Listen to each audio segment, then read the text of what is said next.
बिस्मिल्लाहिर्रहमानिर्रहीम। Programme lobbying Pakistan के साथ मैं हूं आपका मेज़बान अली शेर, और इस वक्त आप देख सकते हैं कि मेरे माथे पे पसीना है और ज़ाहिर है ये ट्रेल 3 है इस्लामाबाद का, और हम तकरीबन 2 किलोमीटर तक हाइक कर चुके हैं और ख़ासा यानी सेहत अफ़ज़ा और क्या ही मज़े की जगह है। लेकिन आज ख़ास बात जो है, इस मज़े के माहौल में मैं आपको एक ऐसी बात बताना चाहता हूँ जो शायद उस तरह से आपको कुछ परेशान भी कर दे और कुछ फ़िक्र में भी डाल दे, और वो ये है कि ये दिखा सकें तो ये इस्लामाबाद का जो सिटी है कितना खूबसूरत सिटी है, और इसके पीछे जो है वो आप रावल डैम देख सकते हैं, कितना खूबसूरत व्यू है, ऐवान सदर देख सकते हैं, बाकी ये सारी खूबसूरत इमारतें हैं।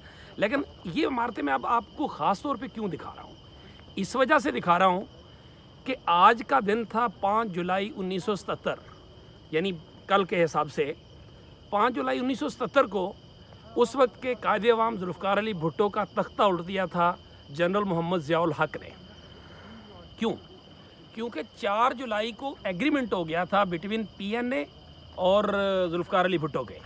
उनके दरमियान जो एग्रीमेंट हुआ था, तो 4 तारीख को जुल्फ़िकार अली भुट्टो ने एक प्रेस कॉन्फ्रेंस की थी, और उस प्रेस कॉन्फ्रेंस में ये कहा था कि हमारा मुआहदा हो गया है और कल 5 जुलाई को उस मुआहदे पे दस्तखत हो जाएंगे।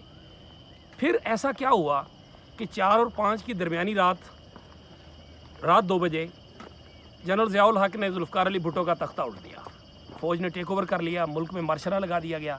ये बातें तो सबको मालूम है, लेकिन कुछ इसका पस मंज़र है और कुछ इसका पेश मंज़र है। पस मंज़र ऐसा क्यों हुआ था, वजह क्या थी?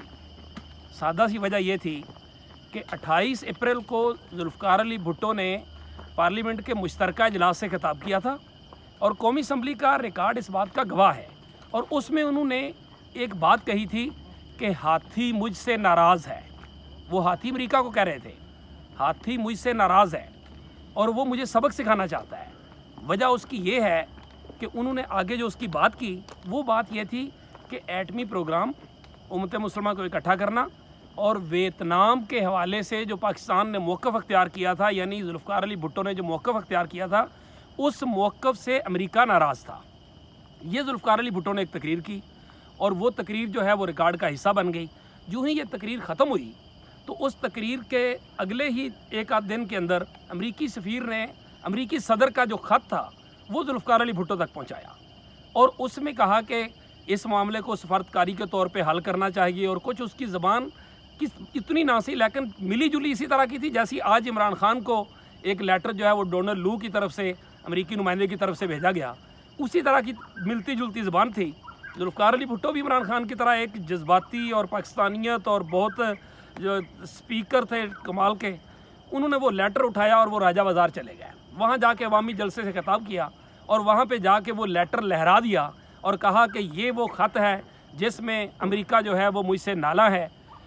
अब उनके पास 3 ऑप्शन थे। उनके एक वज़ीर थे रफ़ी आगा, उन्होंने अपने कन्फर्म सोर्सेज के ज़रिए जनरल ज़ियाउल हक को बताया कि मैं आपको ये बता रहा हूँ कि आपके पास 3 ऑप्शंस हैं। नंबर 1 कि आप जो है वो एटमी प्रोग्राम से पीछे हट जाएं, दूसरा इलेक्शन मुलतवी कर दें, और तीसरा जो है वो नतीजे के तौर पे आप अगर इलेक्शन कराएंगे तो उसके जो भयानक नतायज हैं, जो संगीन नतायज हैं, उनको भुगतने के लिए तैयार रहें। ये 3 ऑप्शन जुल्फ़िकार अली भुट्टो के सामने रखे गए, लेकिन भुट्टो ने ये कहा कि मैं ये ऑप्शन एक्सेप्ट नहीं करता। लास्ट ऑप्शन उन्होंने इंतखाबात कराने का कहा, और उसकी एक बड़ी वजह यह भी थी कि जुल्फ़िकार अली भुट्टो समझते थे कि वो उस पीक पे जा रहे हैं अवाम में कि जब वो 2 तिहाई अक्सरियत लेके आएंगे। लेकिन जब ये सारा मामला हुआ, तो जो रफ़ी रज़ा थे जुल्फ़िकार अली भुट्टो के वज़ीर, उन्होंने उनको कहा कि ऐसा होगा नहीं जैसा आप सोच रहे हैं। उन्होंने कहा कि ये अमेरिका जो है वो आपको हर सूरत सबक सिखाना चाहता है। जुल्फ़िकार अली भुट्टो के साथ जब मार्शल लग गया, और उसके बाद जो पीएनए थी उनका एग्रीमेंट भी हो गया, लेकिन हैरानगी की बात ये थी एग्रीमेंट होने पे खुद अपोजिशन यानी पीएनए वो भी परेशान और हैरान थी, और जुल्फ़िकार अली भुट्टो भी थे कि ये मार्शल कैसे लग गया, हमारा तो एग्रीमेंट हो गया था। इसका मतलब है कि काम कोई तीसरी कुव्वत कर रही थी, पीएनए भी नहीं और उसके साथ साथ जो है जुल्फ़िकार अली भुट्टो भी नहीं।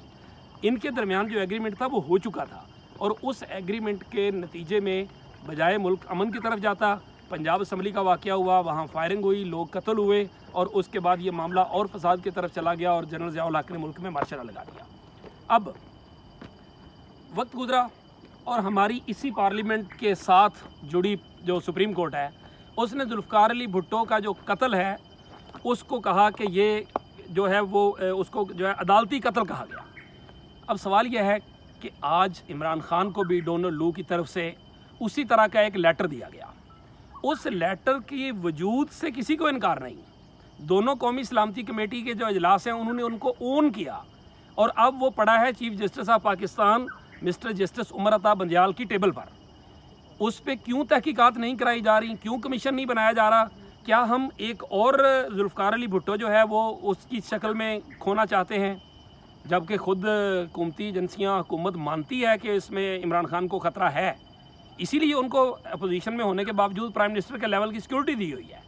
वजह उस थ्रेट को है, जो इस थ्रेट को कोई तीसरी कुव्वत जो है वो कोई वाक़या करके, जैसे शहीद मोहतरमा बेनज़ीर भुट्टो का वाक़या हुआ, वो करके पाकिस्तान को पॉलिटिकल अदम इस्तेहकाम में धकेलना चाहती है आलमी ताकतें। तो उस सारी सिचुएशन के एतबार से अभी भी वक्त है कि हम कल से ले कर आज तक हम जुल्फ़िकार अली भुट्टो को रो रहे हैं, उसकी हमायत और मुखालफत में रो रहे हैं। गुस्सा इस हद तक हुआ कि यहाँ वो वीडियो भी देखी होगी कि जब जनरल ज़िया-उल हक़ की कब्र पे जाके जो कुछ लोग थे उन्होंने नारेबाजी की थी इसके जनरल ज़िया-उल हक़ के ख़िलाफ़। लेकिन ये एक हकीकत है कि हम ऐसा मौका क्यों आने देते हैं? क्या हम आज भी अगर तहकीकात नहीं करेंगे और जिस तरह से लोटा क्रेसी का बाज़ार गर्म किया गया, अगर हम उसकी तहकीकात नहीं करेंगे, आगे की तरफ नहीं जाएंगे, सोचेंगे नहीं, चीफ जस्टिस तहकीकात नहीं कराएंगे, तो अगर कल डोनाल्ड लू के ख़त के बकौल जो है वो नाराज़ हाथी कुछ और कर गुजरा, तो क्या ये कौम जो है एक और सियासी अदम इस्तेहकाम को भुगत सकेगी?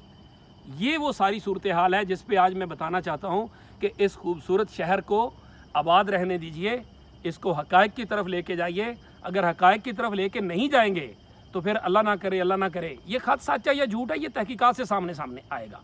लेकिन ये एक हकीकत है कि हमें फ़िक्र करने की ज़रूरत है कि जुल्फ़िकार अली भुट्टो जैसा लीडर हमने खोया और आज हम रो रहे हैं कि उस जैसा लीडर कोई नहीं था। लेकिन कल अल्लाह ना करे हम इमरान खान को खोएं और फिर उसके बाद हम रो रहे हों। इसलिए तहकीकात होनी चाहिए और उसके ऊपर बंद बांधना चाहिए ताकि पाकिस्तान जो है वो किसी और अदम इस्तेहकाम का शिकार ना हो जाए। इसी के साथ मुझे दीजिए इजाज़त। अल्लाह हाफ़िज़।